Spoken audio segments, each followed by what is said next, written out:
যি সময়ত নৱ চামৰ খেতি প্ৰতি ধাউতি নাইকিয়া হৈছে সেই সময়ত আজি আমি কেপ্টেইনশ্বিপ লাইপুলি কেপ্টেইনশ্বিপত উপস্থিত হৈছোঁ আৰু আমাৰ দেৱগোহাঁই গাঁওবুঢ়া তেখেত আৰু আমাৰ মন্টু বাৰৈ আদিকে কৰি আমাৰ পৰমান্ত গোটেই আমি আছোঁ আহি তাতে আমি এটা এই নভুই দিছে নভুইত উপস্থিত হৈছোঁ আৰু তেখেতক অকণমান তেখেতৰ লগত ঘূৰি দিছোঁ।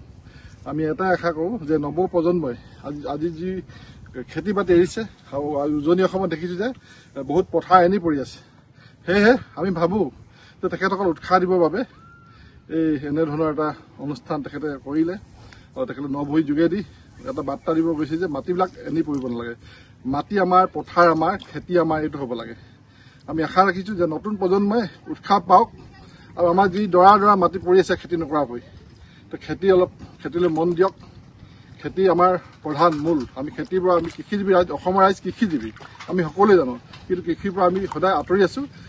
নতুন প্ৰজন্মই আকৌ কৃষি কৰক। আমি আগতে স্কুল যাওঁতে আমি হাল বাই স্কুল গৈছিলোঁ, এইটো যাতে আকৌ হয়, নিজৰ কৰ্মখিনি যাতে কৰে, পথাৰ দৰে যাতে পেলাই নথয়, তাকে মই নতুন চামৰ নতুন প্ৰজন্মক মই আহ্বান জনাইছোঁ। তেখেতসকলেও খেতিলৈ আহক, পথাৰলৈ আহক, পথাৰত তেখেতসকলে নিজৰ কৰ্মখিনি কৰক যাতে আমি নিজে স্বাৱলম্বী হ'ব পাৰোঁ।